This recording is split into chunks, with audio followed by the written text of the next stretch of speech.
My girlfriend is involved in a prank war with her guy friend that's lasted weeks, but now I think she is cheating because the pranks are getting out of pocket. My girlfriend of 2 years has had this male friend for a while. His name is Fernando, and I'm not his biggest fan, but I didn't want to impede on the friendship. So she told me last week that Fernando pranked her by calling her up and pretending to be Jack Nicholson with one of those soundboards. So she wants to get him back. So as a joke, the next time we were over at his place, she used his landline to call a SCGS hotline that charged by the minute and then just left the phone there. Fernando gets charged like $200 for it. So Fernando strikes back at her again. He comes over to her place for a party she was throwing, then hides this creepy headless doll in her closet. She finds it, freaks out, but then starts laughing. Now she wants to prank Fernando even harder. So she knows he's scared of clowns, and she literally makes this giant papier-mâché clown statue that's hollow on the inside. She wants to put it in his house with the help of his roommate, then hide it all night and then pop out of it as soon as he notices it. I tell her this seems a little extreme, but she does it anyway. Fast forward to that night, I got a call from my girlfriend because Fernando apparently punched her in the face as soon as he saw her pop out of the clown. Thing totally is a knee-jerk reaction because he didn't know it was her. Her nose wound up getting broken, and she had to go to the hospital. Now she's fine, although she is still wearing a splint, but she wants to continue pranking Fernando at this point. Should I put my foot down? She is actually getting injured, and it makes me wonder if she just likes being around him so much that she is using the pranks as an excuse. I talked to my girlfriend about Fernando, and I told her that the pranks are getting dangerous and she is unreasonably close to a guy she's only known for such a short amount of time. She literally refers to him as her brother and her BFF, but it's literally been 5 months since they've met. I thought she would react in a mature way, but instead she said, "This is why I'm always pranking Fernando. At least Fernando has a good sense of humor. I wouldn't even need to hang out with Fernando if you weren't so uptight." So at least now I have confirmation that she hangs out with Fernando specifically because she thinks I'm not good enough. We wind up having a screaming match, and the door rings, so she goes to get it. It's this guy in a giant gorilla costume who barges in and starts humping all our furniture. Immediately, I assumed it's Fernando, so I punch him in the face. He takes off the mask, but it's Fernando's roommate, Mateus. Apparently, Fernando paid Mateus $100 to scare us in the gorilla suit as a diversion because he was right behind Mateus while Mateus was humping our furniture. Fernando sneaked into our bedroom and put that under the mattress cover. So I told those two guys to get out and stop at the pranks. I thought I was finally standing up to Fernando, but my girlfriend said the prank was hilarious and that she was going to give me some time to cool off. She left with Mateus and Fernando. And keep in mind, Mateus's nose was still bleeding, and he was still wearing the gorilla suit. I haven't heard from her today, but I saw she posted a picture of a bagel on Instagram this morning, so I know she's awake.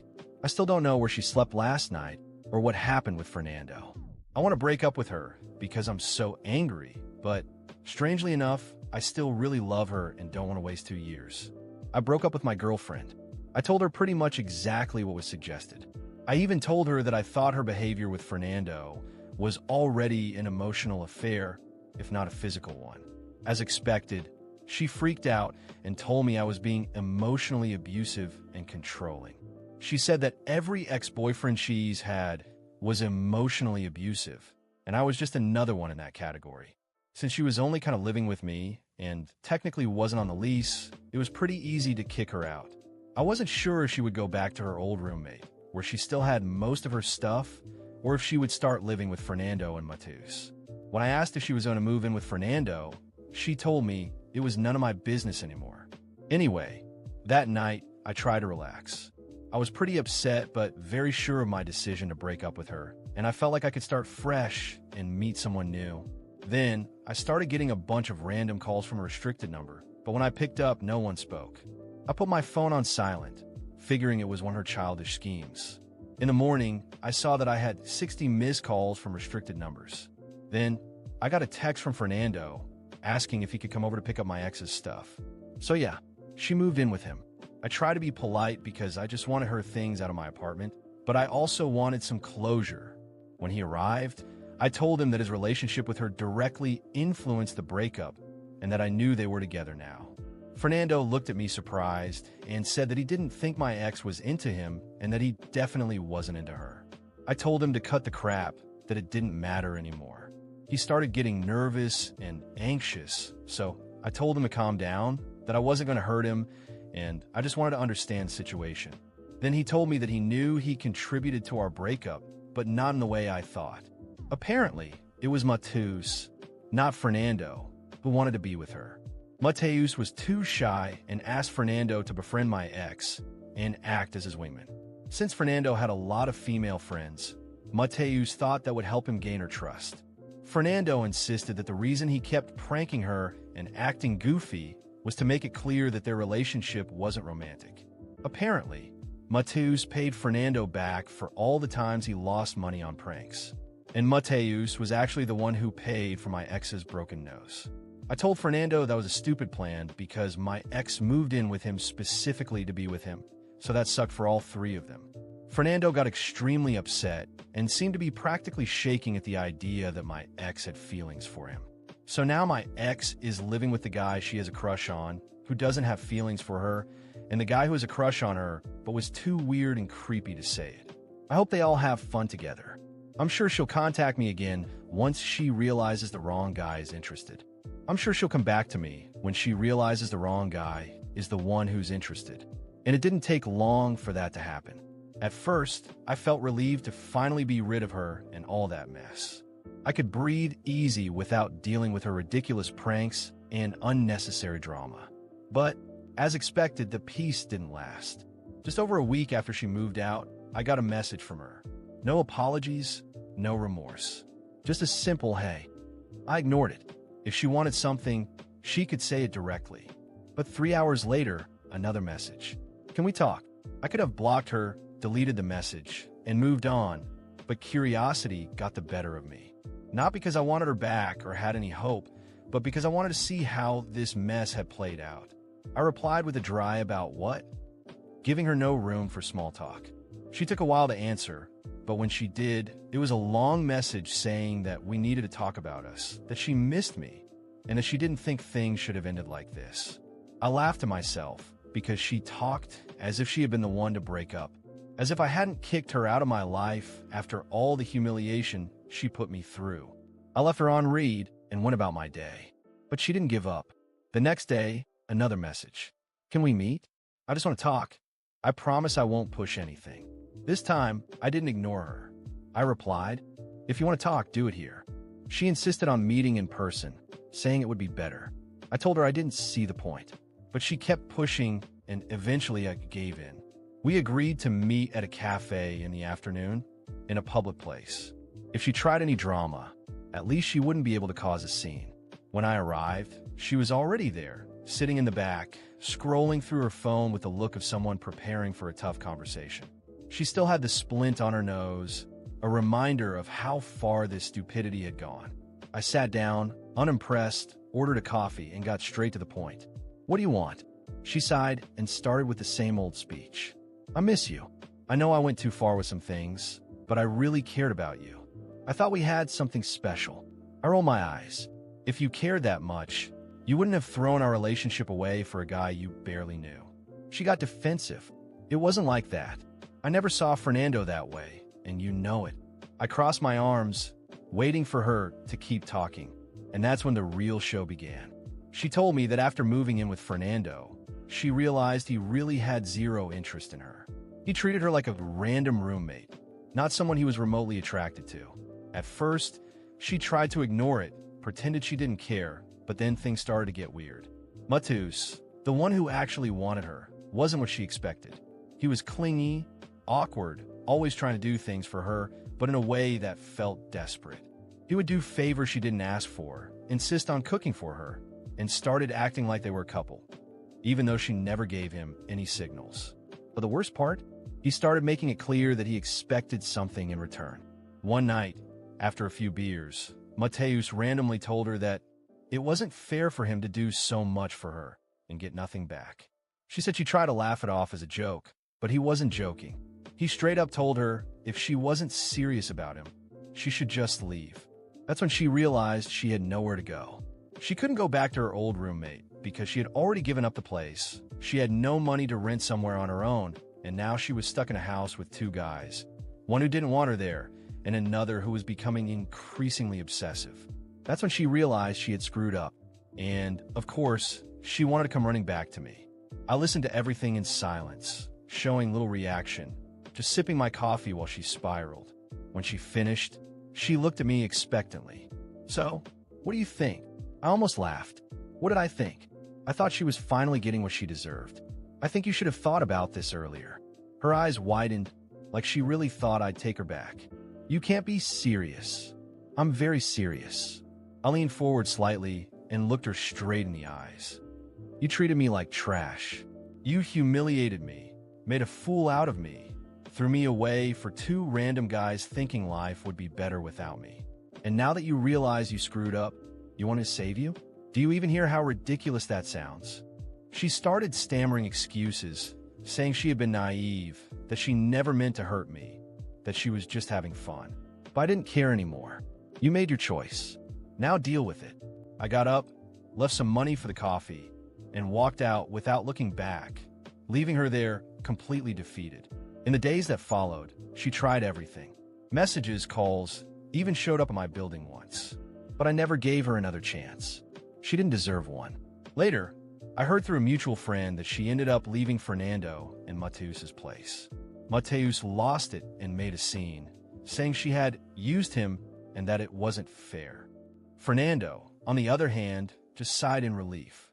In the end, she had to scramble for a place to stay, and the last I heard, she was crashing on some distant friend's couch. And honestly, that was nothing.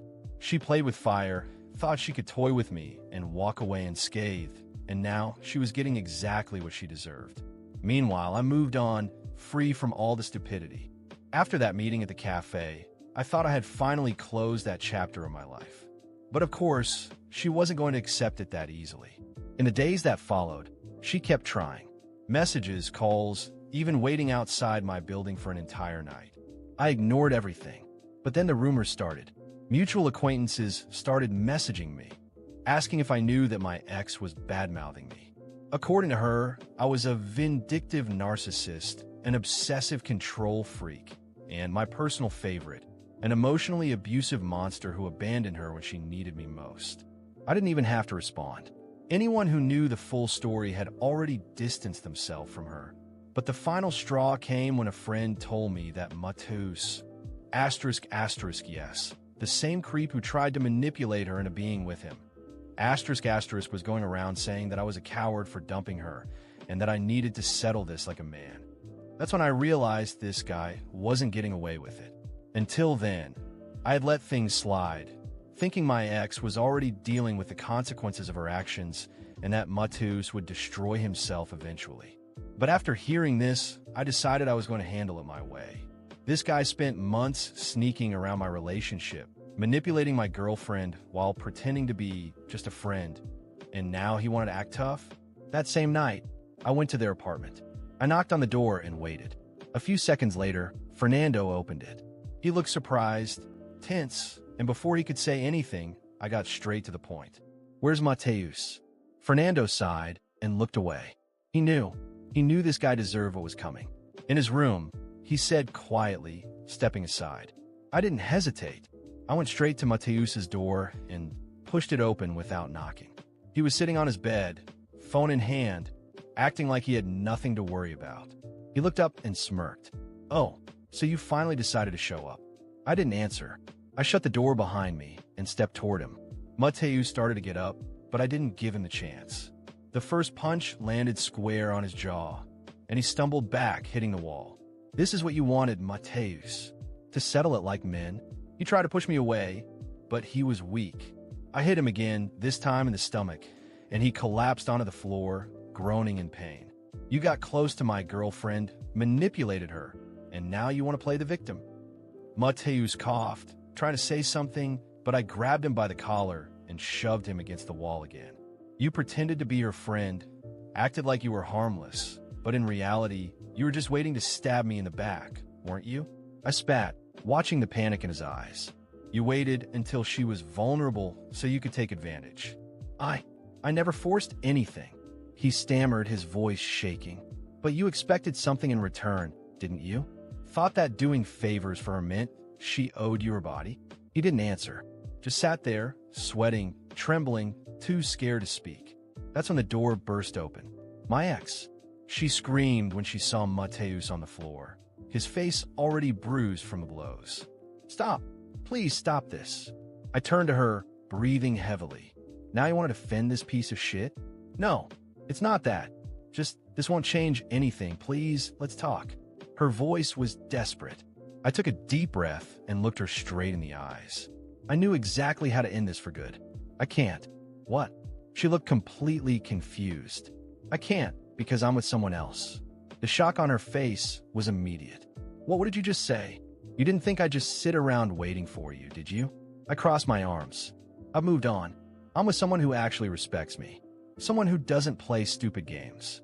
Someone who doesn't humiliate me in front of everyone. I watched her crumble. Her whole expression changed, like she couldn't even process what I was saying. You're just saying that to hurt me. Believe whatever you want. But my life is moving forward, and now yours needs to too. She shook her head, trying to come up with some response, but I was done. I turned back to Mateus, still on the floor, defeated, and gave him one last warning. If I hear you talking about me again, I'll be back. And next time, no one will be here to save you. Without waiting for an answer, I walked out of the room and passed by Fernando, who just shook his head as if to say, I told you this would happen. When I left that apartment for the first time in months, I felt like I had really closed the door on all of it. My ex never contacted me again. I guess after hearing I was with someone else. Her pride took a hit she couldn't recover from. And Mateus? Well, I heard he moved out shortly after.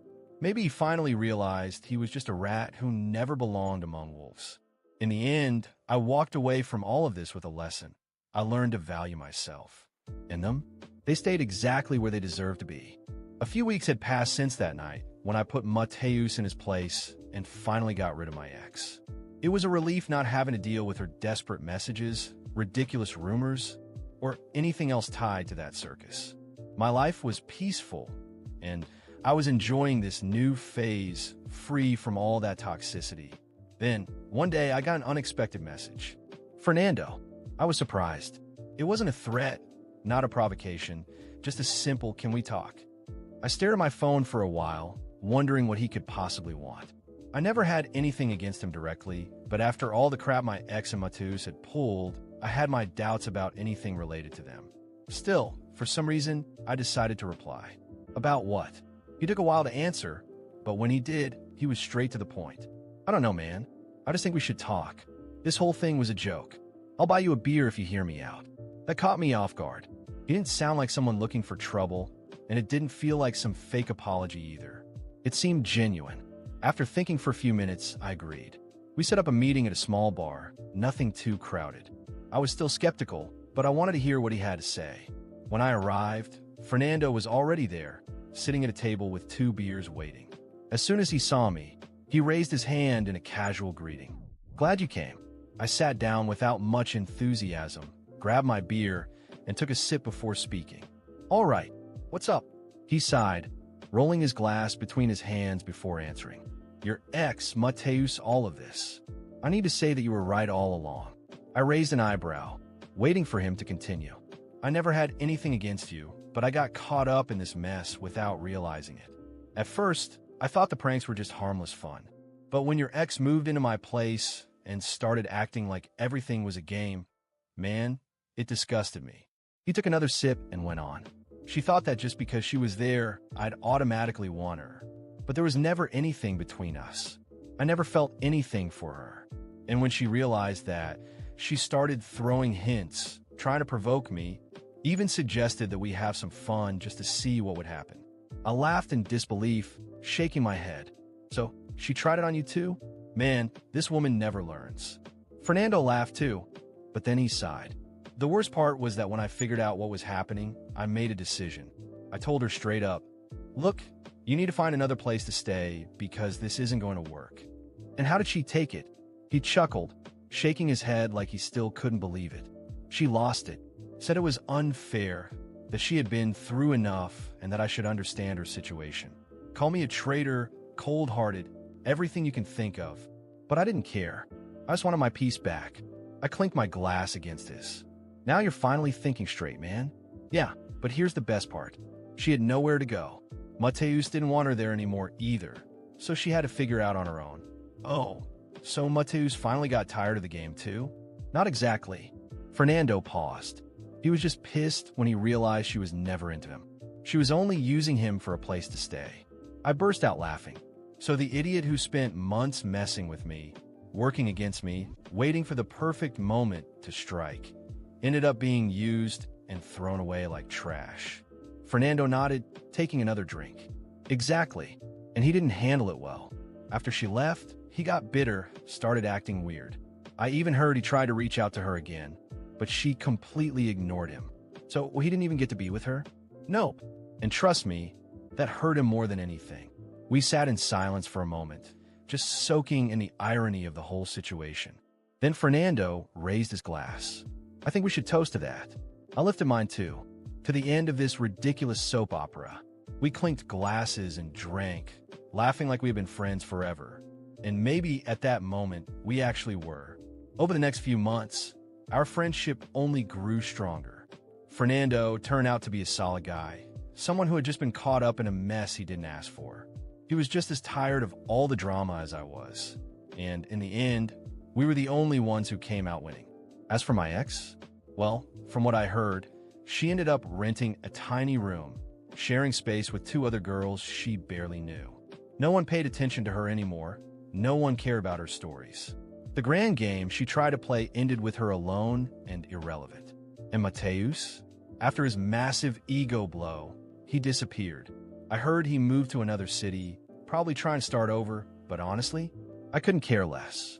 He got exactly what he deserved. And me? I moved on with my life. Fernando and I became great friends, hanging out, talking about anything and everything, and laughing at that absurd past. And in the end, I think that's what made it all easier to let go. Knowing that at the end of the day, the ones who tried to screw us over ended up screwing themselves while we raised our glasses in victory. And I have to say, a beer had never tasted so good. Months had passed since that whole mess with Fernando, Mateus, and my ex. After everything that happened, I was able to move on and reclaim my peace. I no longer had to deal with stupid pranks, pointless arguments, or feeling like I was competing with a guy my girlfriend clearly prioritized more than me. I really thought I'd never hear from her again. But as life loves to throw unexpected twists, one day, a mutual friend sent me a message. Dude, you won't believe this. Fernanda is pregnant. I read that message 3 times, trying to process it. Pregnant? My first reaction was to laugh. Not out of malice, but because it was so absurd that it felt like a joke. But then came the detail that made it even more insane. And she's alone. Looks like the father is Mateus. At that moment, I felt a mix of shock and disgust. I knew that after I kicked her out of my life, Fernanda was lost. She no longer had a stable relationship. She no longer had that prank war to feed her need for attention. And from the looks of it, reality had hit her like a brick wall. But I never imagined she would spiral so far down that she'd end up pregnant by Mateus. I couldn't help but laugh even harder. Apparently, after she left Fernando's place, with no direction and little support, she started hooking up with anyone who gave her the slightest bit of attention. And guess who was always around, desperate for a shot? Mateus. But Mateus wasn't completely stupid. He knew she never actually liked him, that she was just using him to fill a void. But deep down, he was such a pathetic loser that he accepted it, until things got out of hand. When Fernanda found out she was pregnant, Mateus vanished, blocked her, ignored all her calls, and even left the group chat with their mutual friends. The last thing he wanted was to be tied to a woman who never really wanted him and a child that was clearly not in his plans. Now Fernanda was alone, broke, friendless, and with a baby on the way. And she had the audacity to try and reach out to me. I got a message from an unknown number. Can we talk? I ignored it. The next day, another message. Please, I need to talk to you. Ignored again. Then came the calls. When I realized she wasn't going to stop, I answered just to shut it down once and for all. What do you want? I asked, already annoyed. She was silent for a second, like she was shocked I had picked up. I just wanted to talk. About what? About everything. About how I feel, about what's happening to me. I roll my eyes. Fernanda, what happens to you is no longer my problem. You made your choices. Now deal with them. Please, I just need someone to talk to. I have no one. And whose fault is that? Silence. You spent months playing with people around you, treating them like pawns in your little game. You made a fool out of me, replaced me with your best friend, and now you're begging because he ditched you? I heard her sniffle like she was about to cry. I didn't know things would turn out this way, but I did, and I warned you. You had everything in your hands and threw it away. And now you expect me to help you? I don't want money. I don't want anything from you. I just wanted someone to listen, then pay for a therapist. I hung up on her. It felt amazing. For a long time, I wondered if I'd been too harsh, if maybe I had overreacted. But hearing her desperate voice, knowing she was finally facing the consequences of her actions, gave me a sense of justice I didn't even realize I needed. And the funniest part? Mateus, the guy who spent months trying to ruin my life, trying to make me look bad, trying to steal my girlfriend, was now running away like the coward he always was. He wanted to play dirty, destroy my relationship, and take my place, but in the end, he was the one who got trapped. After that call, I never heard from her again. The last thing I found out was that she was trying to get her family to help her raise the baby, but no one wanted to take responsibility for her mess. And honestly, that didn't surprise me one bit. I moved on with my life, made new friends, started a new relationship, and left all that drama in the past. Fernando and I became close friends, hanging out, grabbing drinks, and laughing about how, in the end, everything worked out perfectly for us. And in the end, there was only one lesson. If you play with fire, you get burned.